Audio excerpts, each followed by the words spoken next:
Di masa pandemi COVID-19, masyarakat diharapkan tidak patah semangat dan menyerah pada keadaan. Justru di saat pandemi, masyarakat dan pelaku UMKM yang terdampak harus kreatif dengan berbagai inovasi agar tetap produktif, tentunya dengan selalu menerapkan protokol kesehatan.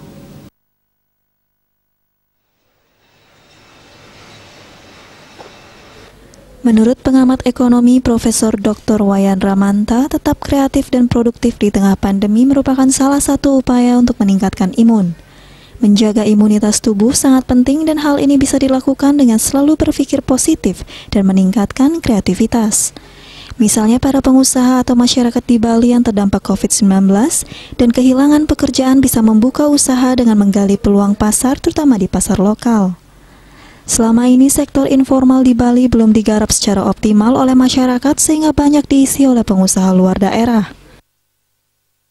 Bisa, justru menurut pendapat saya justru dalam rangka kita meningkatkan imunitas kita di musim pandemi ini, kreativitas dan inovasi khususnya bagi teman-teman UMKM itu menjadi saling mendukung. Tadi saya sampaikan musim pandemi ini adalah kita ambil hikmahnya untuk bagaimana kita meningkatkan produktivitas UMKM yang memang sudah ada untuk menggali pasar dalam negeri kita atau pasar lokal kita di daerah Bali.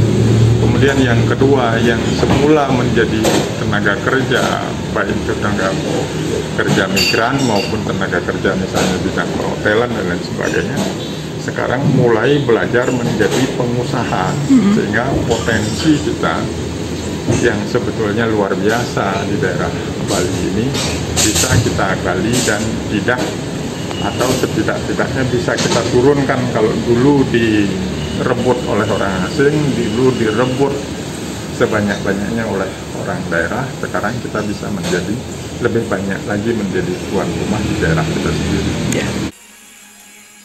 Ditambahkannya, potensi pasar di Bali sebenarnya sangat besar, sehingga perlu digali dan dikembangkan dengan sentuhan inovasi dan kreativitas. Namun yang perlu diingat, kreativitas dan produktivitas di tengah pandemi harus selalu diikuti dengan penerapan protokol kesehatan 6M, yakni menjaga jarak, menggunakan masker dengan benar, mencuci tangan, menjaga imunitas tubuh, menghindari bepergian bila tidak mendesak, dan menaati aturan pemerintah. Eka Yana, Bali TV.